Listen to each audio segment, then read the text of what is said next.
Hello, everybody, and welcome to another edition of HCAM Sports Talk. I'm your host, Tom Nappy, and joining me for this week's episode, we have Jared Keene and Steve Watson. Guys, how are you? Doing good. Doing good. Again, always good to be here. Oh, absolutely. We're in the studio once again, the beautiful HCAM studios, and we have all kinds of great topics to talk about in this segment, and we're not going to talk so much football in this segment because we want to concentrate on the other happenings that are going on in the sports world. But we are going to talk a little bit football because we're going to start off with some high school football.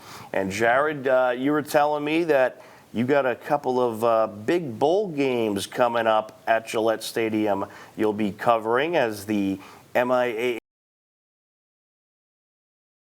School football will be Thursday, Friday, and Saturday at Gillette Stadium. Tell us about the two games you'll be covering. I'm going to be doing the first game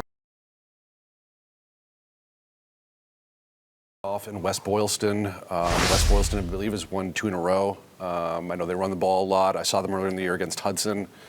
But, yeah, I don't know much about Randolph. I'm kind of curious to see how that matchup goes.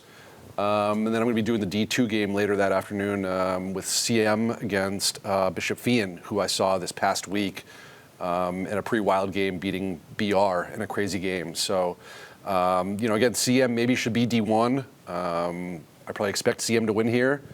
But, again, Fian is tough and has a lot of grit. Obviously they have Logan Mankin's kid, Case Mankins, who is committed to Ole Miss on their team. So, wow.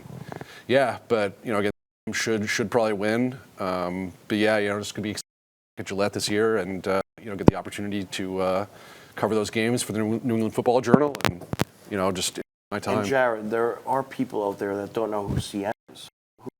Catholic Memorial. Catholic Memorial. Sorry, my apologies, guys. My apologies. And where can people find your great football coverage? NewEnglandNEFJ.com, New England Football Journal. So you guys do a great definitely job. Check it out. Run by Kevin Stone and John Serenides, who's also an assistant coach for King Philip. But yeah, no, they do a great job. They brought me on, and I just enjoy writing for them. It's a good time. Well, you are a great writer, so we look forward to your football coverage. I appreciate that, guys. This weekend at Gillette I've seen you guys both a lot in action in the years, and it's. And speaking of people that are good at their jobs, Steve Watson, you do PA announcing over at Milford High School. You had some recent semifinals games over at Milford. Tell us about those games and how everything went. Yes, we had 2 games this past Saturday in the Final Four. We had Springfield Central and Zavarian up first, D1. Obviously, 2 great programs, 2 programs who have been to this stage before, big fan bases. That was a humongous crowd, probably tied for the biggest I've ever seen there. So Springfield Central got up early, 14-0. Zavarian was really stuck in the mud. It was not looking too hot for them early in that game. And, some of us up top, my colleague Josh and I were saying, they got to get it going here. Yeah. They did. They were able to start to string together some plays and put some drives together. And, Springfield Central was up by 1 late in the game, 22-21.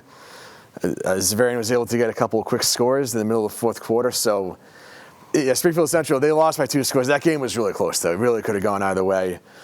Zavarian was able to kind of bait Springfield in a couple not so great picks a little late in the game. Maybe a case of trying to do too much. A lot of talent on the field, though. There's guys from that game who will be playing Division I college football. If not next year, then within the next 4 years. So, guys who are heavily recruited. They've had recruits go through there before both programs. So, outstanding game. I know it's a very nice to play St. John's Prep. It's not going to be easy for them at Gillette. I think it's the Saturday night game. Is that the last game on the slate? Yeah. That's the last game that Kevin is doing. Yeah. So that'll be a good one. But yeah, that was a great one to start. That was our noontime game. And then our other game, which was supposed to start at 3 o'clock, started a little late because the first game ran a little long. Oh, the games, though, when you got multiple games, chances are you got to start a little. Yeah, and of course there was some skirmishes and flags and stuff like that. So they had to take a few minutes to sort that out. And of course both schools have huge rosters, so it takes them a little longer to clear out, right? So yeah, I want to know how long. And for those that don't know, I went to Milford High School, and in a past life covered many games at Milford High School.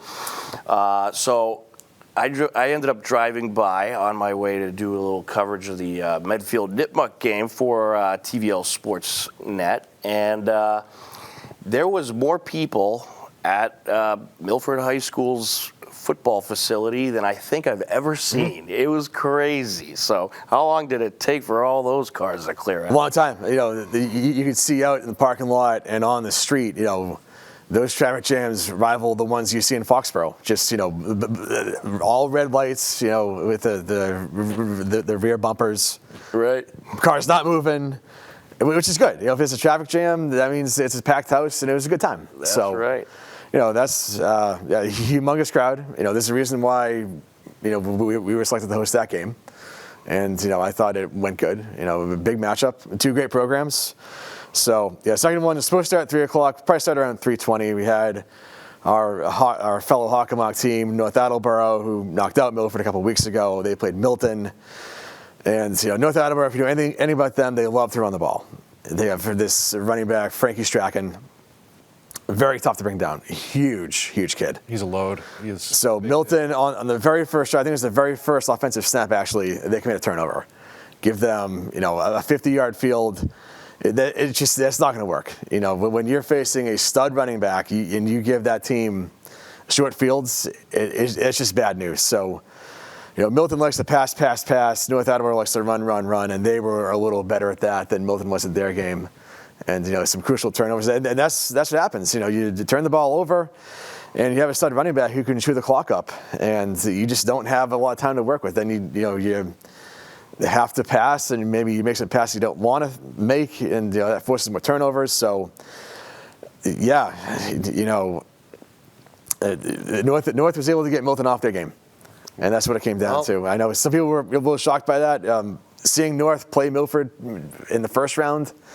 So everybody thought that Milton was just going to walk all over? Yeah, that was the consensus that I got. Milton's pass game was going to be probably too much for North. That's the consensus that I got.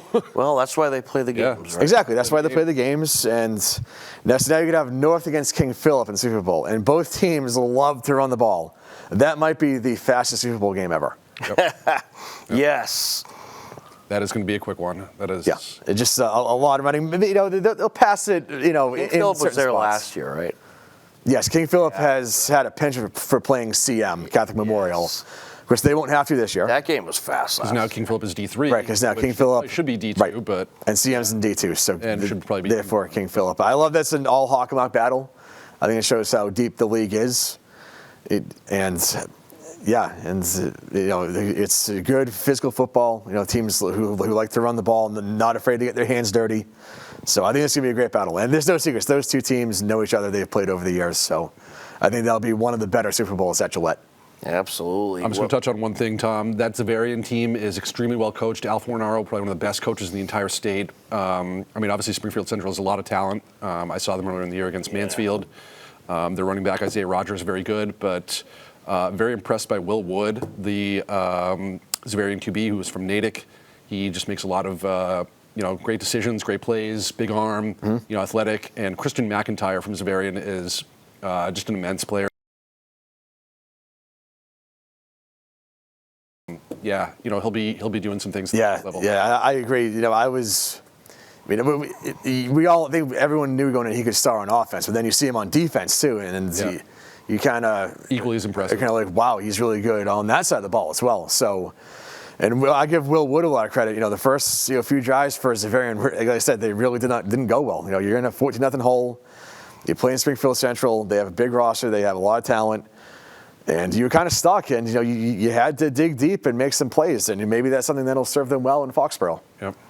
All right. Well, it should be a terrific weekend over in Foxborough, and 3 days this year for the games: Thursday, Friday, and Saturday. And I'd imagine that's because of they got to schedule around certain things there, I'm guessing. Yeah, because it helps that the Pats aren't home Sunday. So in past years, it was Wednesday, Thursday, Friday. You had 2 games, then 3, then 3. This year it's going to be 2 on Thursday, 2 on Friday, 4 on Saturday, and they're more spaced out.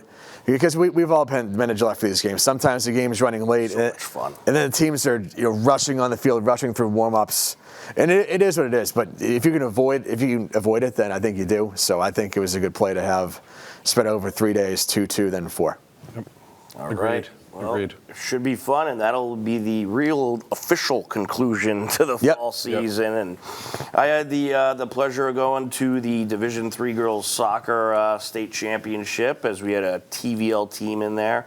Medfield Warriors taking on the Nipmuc Warriors, a matchup of Warriors and a rematch of Warriors. Nipmuc defeated Medfield in the Division III Girls Soccer State Championship last year, 1-0, but Medfield got revenge this year and took the win over Nipmuc, 1-0. And while Milton football team was in Milford, I was in Milton as the game was at Curry College. But a great win for Medfield. Congratulations to the Medfield Warriors on their state championship run. And of course, congratulations to Hopkinton Hillers girls varsity soccer on their tremendous run, getting all the way to the Elite Eight, where they unfortunately fell to Franklin.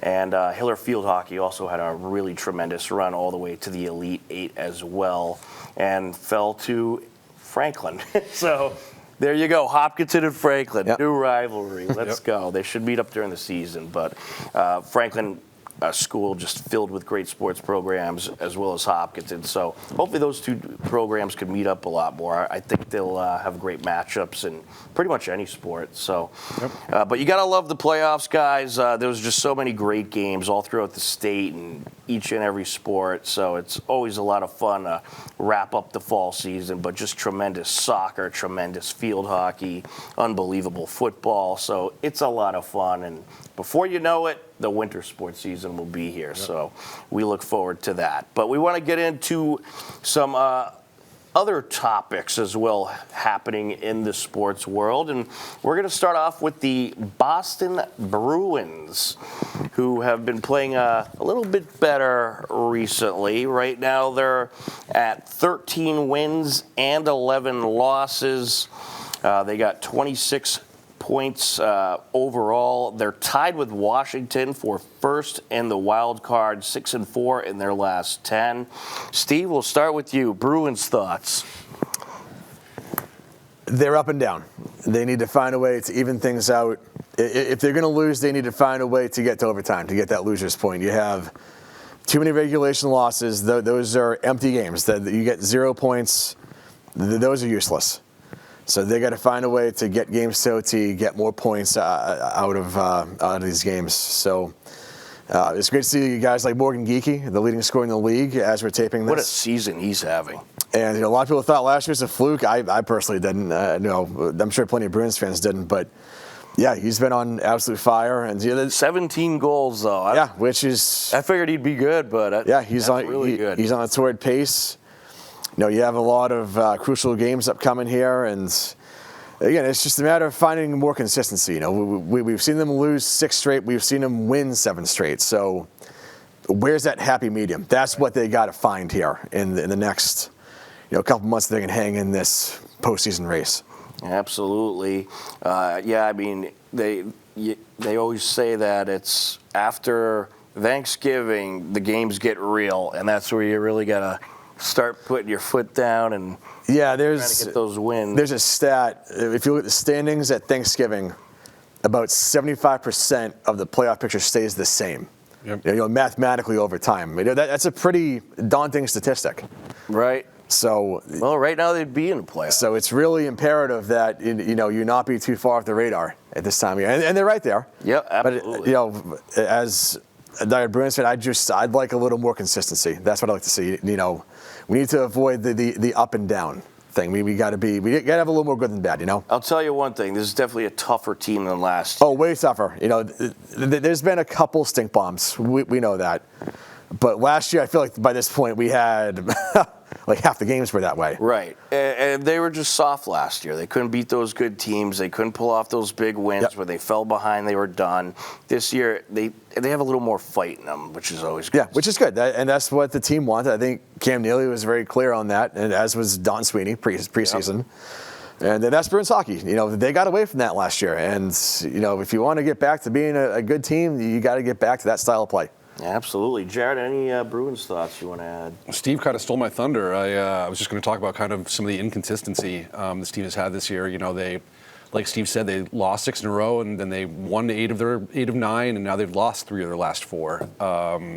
You got to find a little bit more consistency. I like the effort that they give under Marco Sturm. They're fighting, they're trying to battle. But again, sometimes the defense has been a little shaky. But again, guys like Morgan Geekie are just playing. He's playing out of his mind this year. It's great to see. And you need your kind of studs to keep stepping up. Guys like Geekie and Pasternak and Pavel Zacha has been playing okay, although he could be dealt. Zadorov has to keep playing well on D. Get some guys healthy. I love Jeremy Swayman. His number's a little bit down this year, but I think this team should hopefully find some more consistency and hopefully start playing a little bit better and kind of get away from that kind of 500-ish mark and. Yeah. Yeah, I mean, it's kind of a wait and see kind of thing. We're going to see what direction they're going to go in. I think it's really either going to be one extreme or the other with this team. I think they'll probably end up at the end of the day probably sneaking into the postseason. But things for this team could go really bad. They could go really good, and then there's a chance that they're just kind of in there and go to the postseason and they end up getting a higher seed in or playing against the higher seed in the postseason and kind of a one and done type of thing. So I don't know. I'm still torn on this team. I don't really know what direction they're going to go in. The one thing I will say, I think they're going to go in a better direction than last year's team did. I think there's a lot more toughness on this team. They got 7 guys with double-digit points. I think it's more of a team effort rather than just a couple individuals. Last year was what? It was, Pasta for the most part, and you had a couple other guys that were contributing as well, but you didn't have several guys like this that are contributing on a pretty consistent basis. This year you got Pasta, you got Geekie, Zacha, McAvoy, Isamont, Arvidsson all putting up pretty good numbers. So I don't think you had as many guys that could help you last year, or maybe you did have the guys that could help you. They just didn't help you last year. So I think it's much more of a stronger team effort this season. Yeah, and that starts at the top with the coaching staff. You have a head coach of this team who's actually committed to the success of the Boston Bruins. Yep. Right. Whereas last year you didn't have that. And how ironic that coach on his new team, that team's one of the worst in the league. Yep. I'm just saying, when the lack of commitment's there, it usually shows. And you had to admit that I was right about that. You're absolutely right. I just wish I had realized it earlier, honestly. Well, at least you realize it now, right? All right, so there it is. The Bruins in a better situation than last year, looking good. Essentially tied for first in the wild card, I think because of the tiebreak rules are technically in second. But same record as Washington, who they're tied with. So pretty good place to be right around Thanksgiving time. So not too shabby for the Boston Bruins, and we'll see where they go from here. And we'll certainly keep talking about them on this show. All right, a team I do want to talk about, and I don't have a lot of good things to say about this team, the Boston Celtics. The Celtics, very rough start. I guess they've maybe got a tad better lately. But 9-8 record, 9 wins, 8 losses, 10th place in the league. It just hasn't been pretty for this team. Of course, they're missing Tatum due to the injury in the postseason last year. He tore up his knee, and he's going to be missing for the majority of the season, may come back late. Still a lot of question marks there. But here's what this Celtics team has done so far. They are let's start with the good. They're in the top third of the league in blocks, 10 out of 30, so that's good. They're first out of 30 in turnovers. That's really good. 10.8 turnovers on average. Second best is the Thunder with 12.6 turnovers. They're in the upper tier of the league in blocking, and they are the very best at not giving up possessions, very good in offensive rebounding, but one of the absolute worst in twos, threes, free throws, and horrible in defensive rebounding and assists. Not a winning formula. Here's where they are shooting-wise. 22nd out of 30 for points per game, 20th out of 30 for field goal percentage, 22nd out of 30 for three-pointer percentage, 17th out of 30 in rebounds, 24 out of 30 teams for defensive rebounds, 7 out of 30 for offensive rebounds. So much better offensive rebounding-wise than defensive. 22nd out of 30 in free throw percentage, and 26 out of 30 in assists per game, and 19 out of 30 in steals per game. Guys, they're not going to do anything if they keep putting up these numbers. They need to be better pretty much all around. Obviously, they're good at not giving up turnovers. That's a good thing, because I feel like if they gave up turnovers and added that on to their pile of problems, they wouldn't go anywhere, and they're good at blocking. But besides that, they don't got much. Any Celtics thoughts? Yeah, I'm going to let it rip. Again, kind of like the Bruins, this team has sort of been inconsistent. They started the season 0-3, then they won their next 3. They've kind of won, I think, 5 of their last 7 right now. But, obviously losing a player like Jason Tatum is tough. He's so good offensively. He's stepped it up defensively. Anthony Simons has come in and actually played really well. I think he's shooting 45-46% from 3, averaging about 14.5 a game. Jaylen Brown is playing well. Derek White, we all know what Derek White can do, just Mr. Everything. Well, I'll tell you what. And even Keita inside has played well, getting some contributions from Garza. But again, I don't mind that Joe Mazzulla has been committed to Mazzulla ball of, jacking up a lot of threes, because they can shoot. They're a good shooting team. But it's also obviously gotten into some trouble. They had some really bad lapses defensively at times this year and had some bad losses. But yeah, I need to see a bit more consistency from this team again. Again, like the Bruins.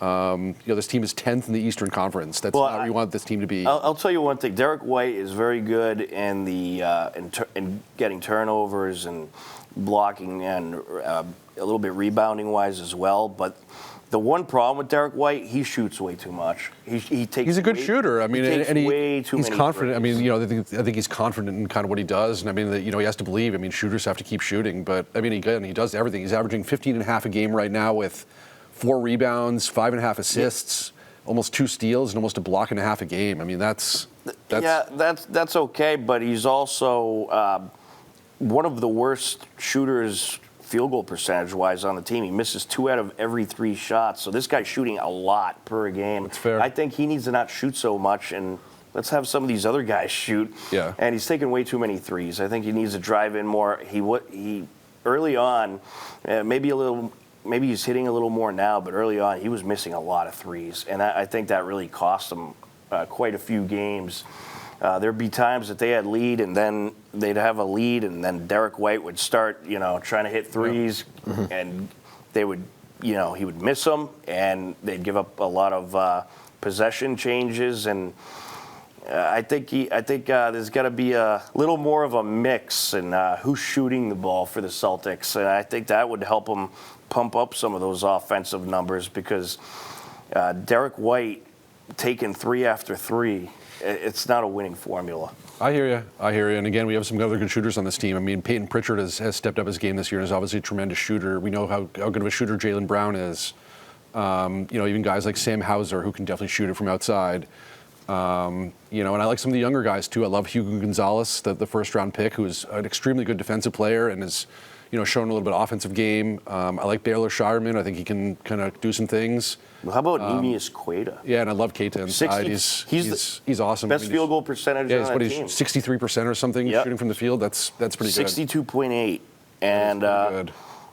Yeah, He was having a great season. He's having, 9.5 points and almost 8 rebounds I think a game. you got to give him the ball more. Let's have that guy shoot more. He's hitting. Tell that to Joe Mazzulla, though, man. I mean, again, it's Mazzulla ball. Live by the three, die by the three, which again is hurt. Yeah, he's got to change that a little bit. I mean, because if you try to live by the three with Derek White, you are going to die by the three. They're not going to go anywhere. Steve, any Celtics thoughts you want to add? Much like Jared said, same as the Bruins, just too up and down, too inconsistent. They got to find that happy medium. They'll lose 3, then win 3.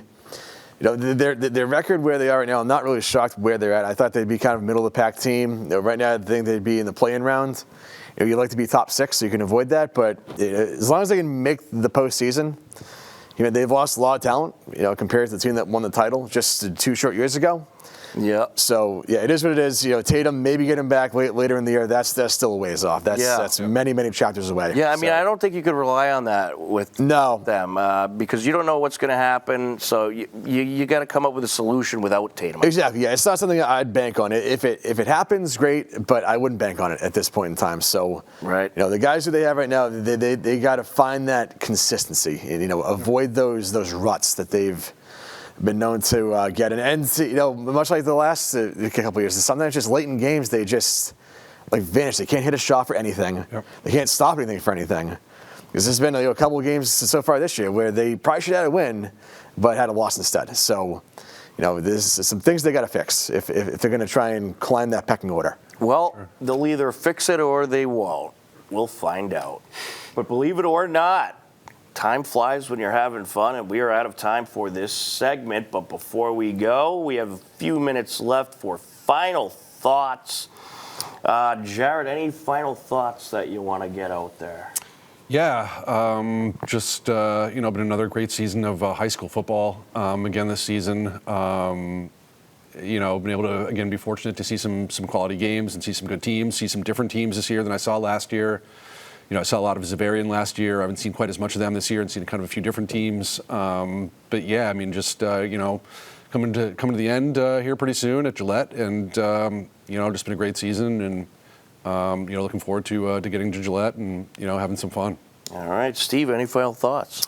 Yeah, I would echo what Jared said. Best of luck to all the teams at Gillette these next few days. And hopefully our beloved Patriots can keep Gillette a rocking place on through the next however many weeks, 6-7 weeks. Yep. See what they can do. Amen to that. Just keep on rocking and rolling along. Absolutely. And I'll repeat that sentiment. Best of luck to all the teams playing at Gillette Stadium starting tomorrow. And should be some great high school Super Bowls over at Gillette Stadium. But hopefully the Pats can keep on doing some winning. That game against the Bengals is a little rough, but I think they learned some lessons, and I think it'll certainly benefit this team. But this Patriots team, wow, it is much different than last year's, isn't it? They're actually fun to watch again. I love it. Told you. But also, congratulations to all the Hiller teams on a tremendous fall season. We actually covered more games in an individual season than we ever have before because of all the long playoff runs, largely. And a big thank you to our great HCAM crew who helped us cover all those games. And a big thank you to our tremendous HCAM studio crew for covering tonight's show and helping us get on the air with our sports thoughts. Great stuff. But guys, winter season will be here before you know it for high school sports, and we'll be ready. And be sure to stay tuned to HCAM Sports Talk, airing every Wednesday at 5:30 p.m. But for Jared Keene, Steve Watson, I'm Tom Nappy. Thank you for watching, everybody. Take care and be well.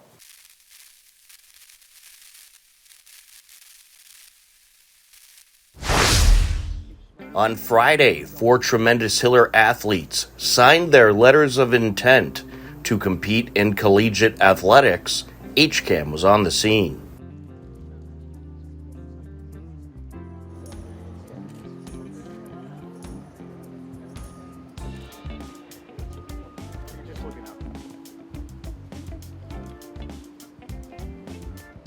I'm Kendall Tom. I'm going to Bentley University to play lacrosse. My name is Ryan Morin. I will be attending the University of Massachusetts Amherst, I'm going to be competing at the collegiate level in track and field, specifically the throwing events. I'm Mason Barrows. I'm going to Sacred Heart University for track and field. Hi, I'm Caroline Osmond. I'll be going to Assumption University to play softball.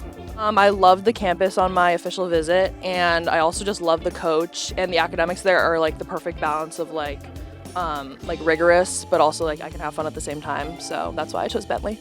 I really love the campus, and on my official visit, the team was really welcoming and just made me feel really belonging, and like I had a spot on the team, like just like really the culture is what draw me in. It was really the coaches of Sacred Heart. I thought they were very supportive, very nice environment. I really loved the feel of the campus, and I love the options it gave me academically, and all the girls are so nice, and I really like the future of the possible future of the program, and I hope I can contribute to that. I'm going to be studying business. I think I'm going to go in undecided business just to get a wide range of all of what Bentley has to offer. I'm planning on studying economics and finance. I'm doing some type of biology, some science, something like that. I'm going to be going into pre-physical therapy. The past three and a half years have been like the best 3.5 years of my entire lacrosse career. I think it built me up to be who I am as a person and a player today. I mean, it was great. There's a lot of competition here, and my coach, Mr. Donahue, he was amazing. He really helped me out a lot, and he introduced me to all of the events and all the different techniques, and he's really helped me grow as an athlete and as a person. Best 4 years of my life, really. It's a lot of fun. It was great. Last year we made it to the Final Four, so that was really fun for me. I hope to do that again this year, and I had a ton of fun with these girls, and I'm really excited for one more season with all of them. I think my favorite memory of my lacrosse career has been this past season, 2025. I think we did really well, just record-wise, but I also think we came together as a team that I think was really special. It was this spring, and it was our state relay meet, and we were behind, and the team needed a big throw for me in the discus event, and I was able to get one, a PR, and we won, and we medaled. It was amazing, a great feeling. Definitely freshman year, outdoor season is probably the best season I've had. Just a lot of good memories. I would definitely say winning Final Four last year and being able to hold that trophy and officially say that we were going to state semifinals.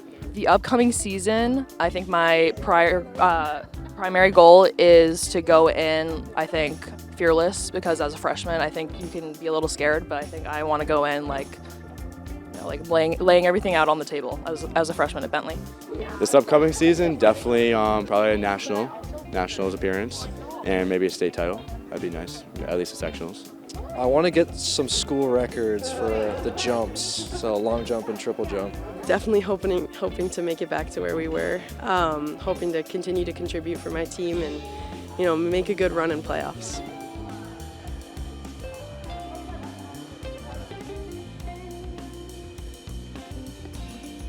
Stand right in between. Yeah, come together. Yeah, right there. Perfect.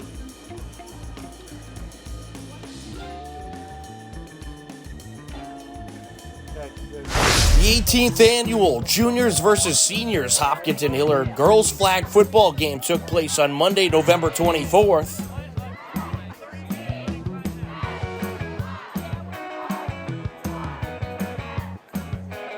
Juniors Ermi Chowdhury and Catherine Martinez started the festivities off with a wonderful performance of the national anthem.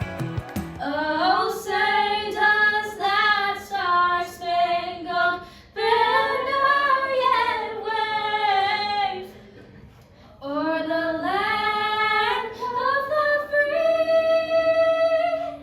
and the home of the brave?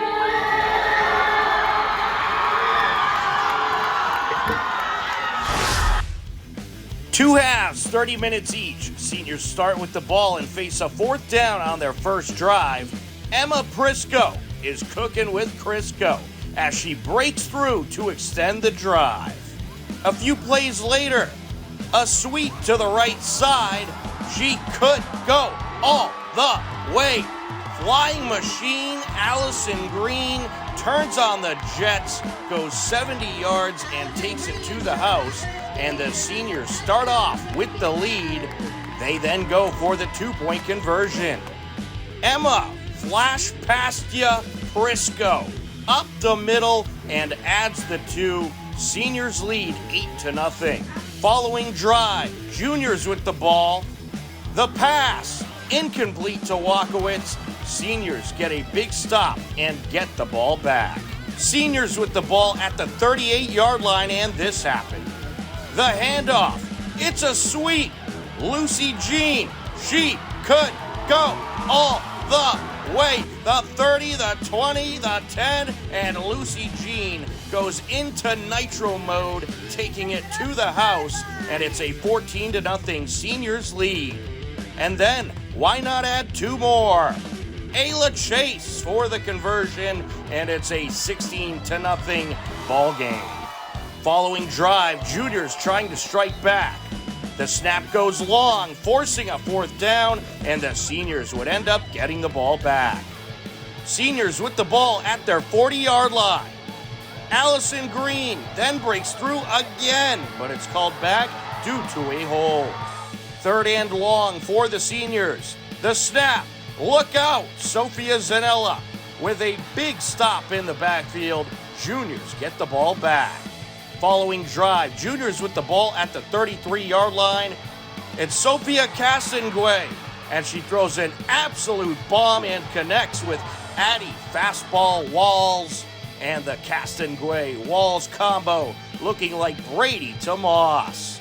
All the way to the seniors' 30-yard line, the juniors go. And then, Callie Get Your Popcorn Ready Owens has a big run up the sideline and takes the juniors to the 15-yard line. A couple plays later, Kylie Rogers whips around the defenders and takes it to the house. Juniors on the scoreboard. They then go for the 2-point conversion. No good on the conversion. The score stays 16-6. Seniors leading. Following drive, Caroline Osmond under pressure connects with Caitlin Wilson for a 1st down to extend the drive. A few plays later, the handoff to Ayla Chase, who takes a big hit but gets a big gainer and a fresh set of downs. Defense coming up the middle, no problem. Caroline Osmond under pressure. Shovel pass to Tegan. I got a jetpack Restaghini, who takes it to the house for the 30-yard score, and it's a 22-6 Seniors lead. The 2-point conversion attempt was no good.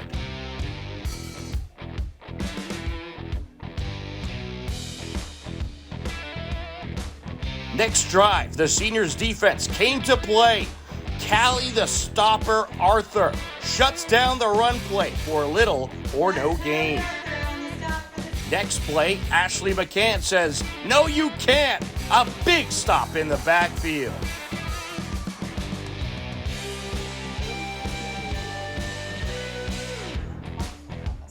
After that, Mason, not in my house, Valutkevich, with a big stop in the backfield to give the seniors the ball back for one last time in the first half. The juniors get a couple stops, and the score remains 22-6 heading into the halftime break. Juniors start the second half with the ball. Sophia can do it all. Castonguay comes out of the backfield, finds space, and moves the ball to the 48-yard line. A couple plays later, Kaylin Getbaya Jeremiah gets the handoff, goes towards the sideline, defenders coming in. Jeremiah says, "I think I'll go the other way," and takes it across the field and down the sideline for a big first down. The seniors' defense would clamp down, however. Bananas again, Henley Wynn with the stop behind the line of scrimmage. Gabby, you can't pass me, Patty, with the stop to bring up third down. Castonguay on the rush again, but Kaylin Faber does the seniors a favor and puts a quick stop to that. A few plays later, Shay Sansonetti tries to rush up the sideline, but the seniors' defense holds strong and gets the turnover on downs. Allison Green gets another big run into juniors territory. Ball at the 38, and Allison Green takes the handoff once again. Allison got past you, Green, sees nothing but Green. 38 yards up the field and into the end zone she goes to make it a 28-6 seniors lead. And then Emma Prisco strikes again as she follows up with a 2-point conversion. Juniors then drive to the seniors' 15 late in the second half. That's not Drake May, it's Sophia Castonguay. She throws a rainbow to Addie Walls to make it a 30-12 game. The 2-point conversion was no good. Following drive, Ayla Chase was on the chase to touchdown glory. As Ayla turns on the jets, goes into nitro mode, and blows past everybody for not 20, not 30, not 50, not 60, not 70, but an 80-yard touchdown run. Icing on the cake for the class of 2026, who take the 36-12 win over the class of 2027 and claim Hiller flag football glory as they take home the trophy and some serious bragging rights. Congratulations to the class of 2027 on a strong effort, but congratulations to the champion class of 2026 on a win for the Hiller flag football history books.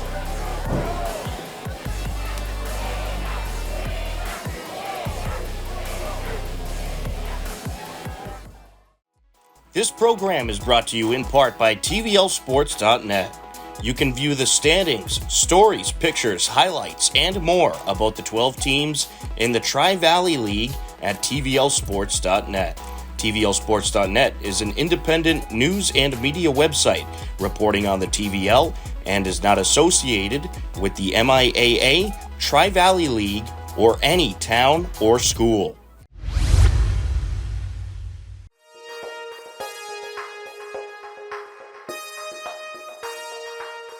Medfield Warriors, Nipmuc Warriors, it is coming your way. We are airing on Medfield TV and TVLsports.net. It is an all-time classic. Medfield Warriors, Nipmuc Warriors, here from Curry College. Higgins. This is where Medfield gets their game going. They're so good at moving the ball on these short passes and a through ball. And how about that? Hoffman with the feed after some nice handles. A shot, and it's wrapped up on the shot. That was Sydney Heavey. Ellis trying to get by the defender. Great and defense. A little push delivered by Grandinetti and a nice steal. Grandinetti already making her mark in the game. Here's Wafer with some open space in front of her. Trying to burn her way in, takes the shot out in front. The goalie dives and wraps it up. Great. And bit of a collision there with the Medfield forward as she's able to corral the ball in. Crossing pass, and Nipmuc able to clear the danger zone for now, but looking to charge right back in. Summer Higgins, she's briefly diverted. Some back and forth here at the 15-yard line in Nipmuc territory. Both teams starting to feel comfortable now. They've shaken off the... Oh, there's a deep shot. It's just wide by Audrey Grandinetti. She has got a boot, and she is not afraid to kick it. 25, handled by Stella Scobo, who will send it up the middle. Grandinetti airs it out along the far side. Sends Medfield looking to charge in. They got numbers. Towards the box, the defender trying to beat her. Centering pass, and it's popped in! Devin Wafer makes it 1-0 Medfield! The beauty of a feed! Wow. What a pass by Heavey over to Wafer to put that in the back of the net. Put Medfield Warriors up 1-0 here. 13 minutes into the first half, but it all started from the beautiful send pass from the defender. And I what believe that was finish. Heavey on the pass, if I'm not mistaken. Heavey on the pass. Heavey on the pass, Wafer on the finish. Scobo behind them, and some great athletes. Absolutely, as Lila Manning moving it up. Medfield looking pass. to threaten once again. Goalkeeper comes out, gets hands on it, and able to pick it up. And now Nipmuc going to have an opportunity to get something close and get a good look. Set to take the corner, Lila Hill. Sends it right in the box, but the keeper's there to wrap it up. Imagine incredible Higgins. patience and confidence by Manning on that play to wait for that ball to just Higgins sending it to the box. Medfield trying to crash in as the goalie dives out, but unable to get it before it goes out of bounds beyond the end line was Sydney Heavey. Now along the end line, sends it out, centering pass right into the box. Popped up in the air, still in the danger zone. We get a whistle. I believe it's going to be against Medfield. Pass they've done a couple times. It's a good kick. Right towards the net, off the top of the net, out of play. Great save by the Nipmuc goalkeeper. Got a right hand on that to tip it over, and it's going to be a redo. Corner kick on the far side. This time from the far side corner. Low one. And it's a liner right in the zone.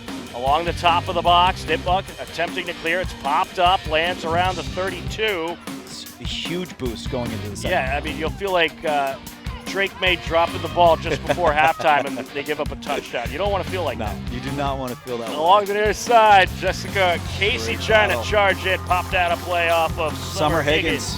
Throwing Nipmuc deep into Medfield territory from along the near time side. over there.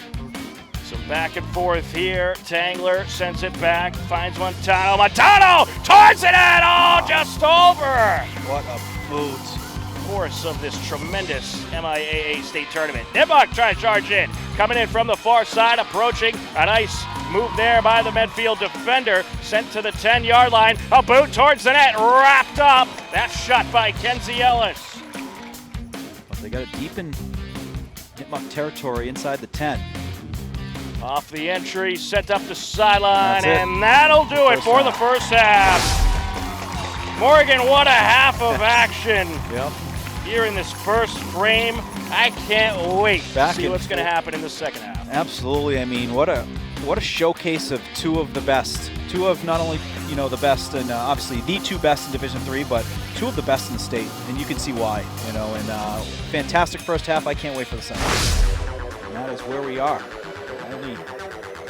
Early here in the second half, about 4 minutes in. Heavey working downfield. She hits the turf, and we're going to get a yellow card called inside the 10. Kicked by number 15, Lila Hill. Crosses the 50. Nipmuc trying to move it up, but well played by Medfield defense to push it into space. Goalkeeper comes out and gets hands on it. Nice play there. Working it closer towards the end line. Little cross attempt kicked out by Lila Manning. So great defensive play there on the spot to be able to kick that on the kick. It's a good looking kick, gets into the box, loose, and goes out on the back line. Let's see where the possession went off. They're gonna say it's off of Nipmuc, gonna be a goal kick for Medfield. Nipmuc coming away with it, able to jump on a loose ball, looking on a through ball on the left near side. And battling for possession, coming away with it, looking to get a shot on it in the middle, coming away in just wide right of the net. That was a great look for Nipmuc, able to work that ball deep into Medfield territory. They had a send crossbar on the goal. That's my prediction. No, low. Along the end line, sends it out, wrapped up by the keeper. A good wrap by the sophomore goaltender, Kaylee Smith. Up along the far side, now sent back down by Grandinetti. Medfield looking for an attack. Along the top of the box, deflected on the shot attempt by Sydney Heavey. What a play by Lila Hill to get a foot on that shot. That looked like going to be a great look there by Heavey. Hill got her foot on that deflection to block it from getting to the net. Looks like Morgan Kilmer again on the corner. The corners, they have been very good today for Medfield towards the net, wrapped up by the keeper. Nice play by the Nipmuc keeper there. Racing up the field is Medfield, and a boot from the top of the box is just wide. Good look there. Liz George on the shot attempt. It was a great dribble up the field. I believe that was number 15 who took it up the field, Summer Higgins territory. Kenzie Ellis leaving it for Montano, coming up the near side. Montano, two Medfield Warriors in front of her, trying to sneak through. And she draws a grab. And it looked like Grandinetti grabbed the arm of Montano as she was trying to slip by. That's going to be a free kick for Nipmuc. Yards or so out, and this is Lila Hill. Good boot, top of the box, a header, deflected by the defender, popped up by Conover. And now a header by Nipmuc back towards the box, and it is cleared away. So Lila Manning got in front of that. Nipmuc got ahead on that. It was heading towards the net. Manning gets in front of that. Incredible play by the defender, Lila Manning. Montano up midfield to the 40, deflected out a play off of Manning. Manning gets a big applause from the crowd. Great execution there to jump right up on the play and kick it out of bounds. Ellis sends it long towards the net, and it's wrapped up. That was from about 30 yards out by Ellis here, but Nipmuc gets it back. Tangler takes the shot, wrapped up. Nice save by Rodenhigh. That shot from about 17 yards out. Actually benefits Nipmuc to here she goes. Down. Right into the zone, deflected towards the net and wrapped up.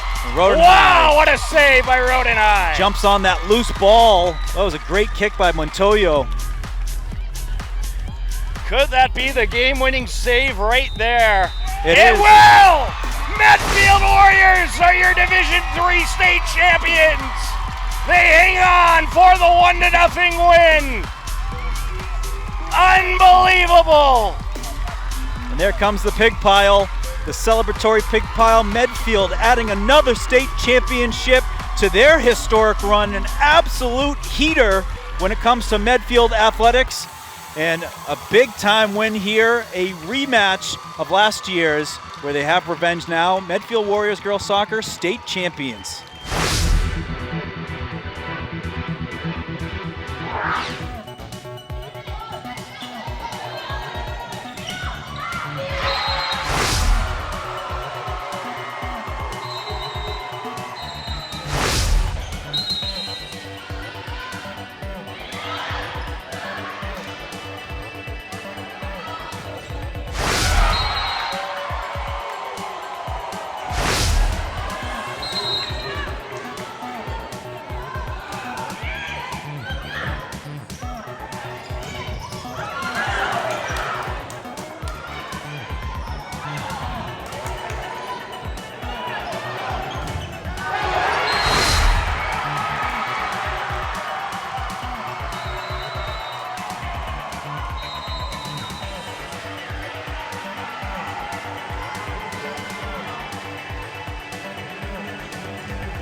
Faults. The senior will have another opportunity, but it's the freshman Rigo who serves it now. Sent over, a chance to win it. Now the counter, Botello has to put it in play. Botello there to play to Soto. Set up to the near side. Deflected and out. The winner there for Bellingham, Mia Milani. The Blackhawks finally break through. A pair of agonizing defeats in the last two state championships, but third time's the charm. Bellingham, for the first time in program history, win a Massachusetts state championship. They'll take the crown in Division III in 2025.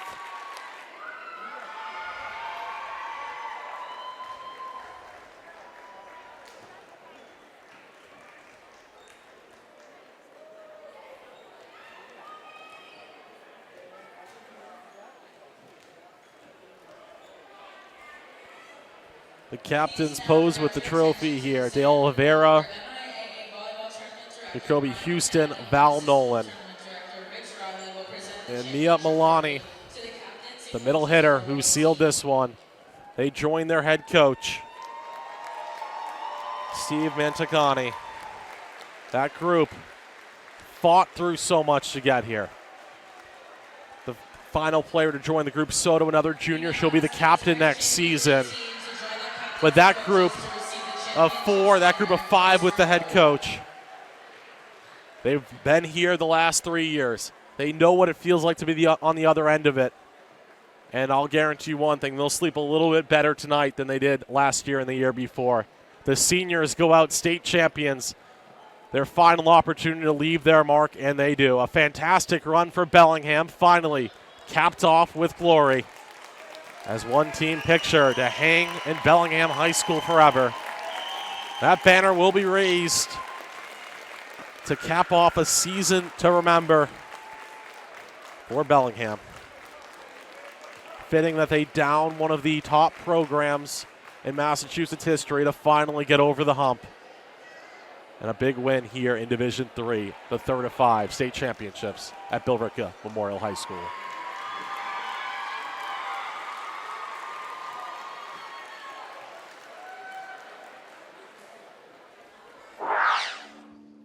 On Friday, 4 Tremendous Hiller athletes signed their letters of intent to compete in collegiate athletics.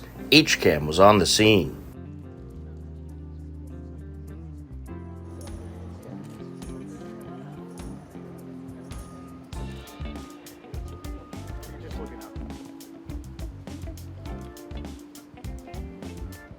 I'm Kendall Tom. I'm going to Bentley University to play lacrosse. My name is Ryan Morin. I will be attending the University of Massachusetts Amherst. I'm going to be competing at the collegiate level in track and field, specifically the throwing events. I'm Mason Barrows. I'm going to Sacred Heart University for track and field.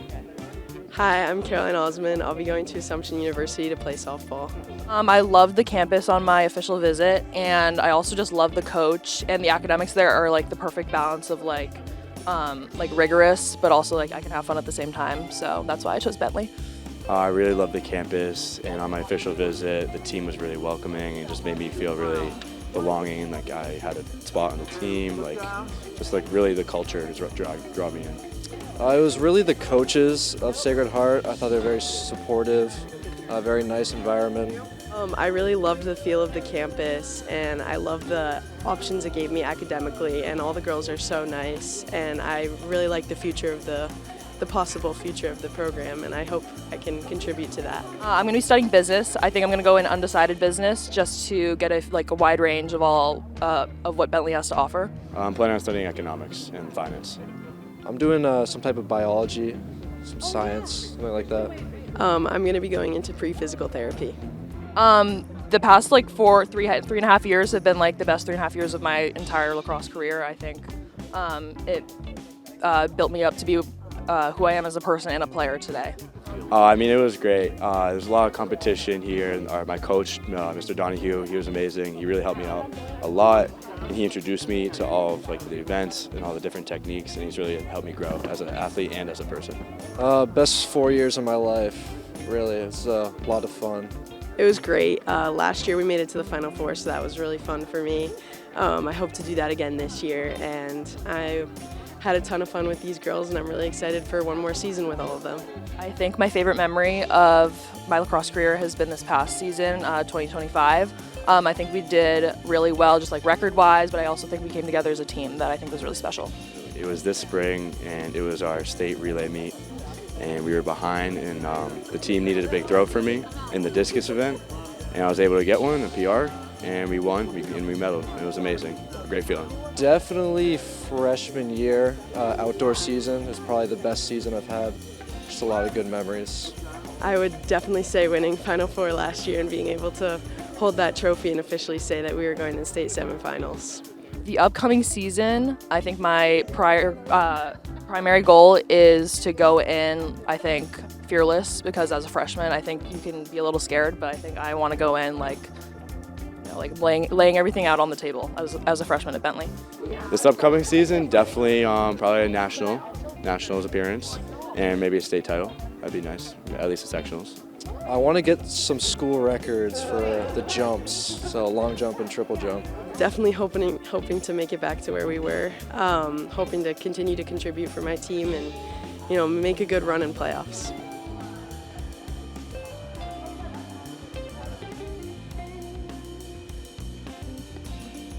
Stand right in between. Yeah, come together. Yeah, right there. Perfect.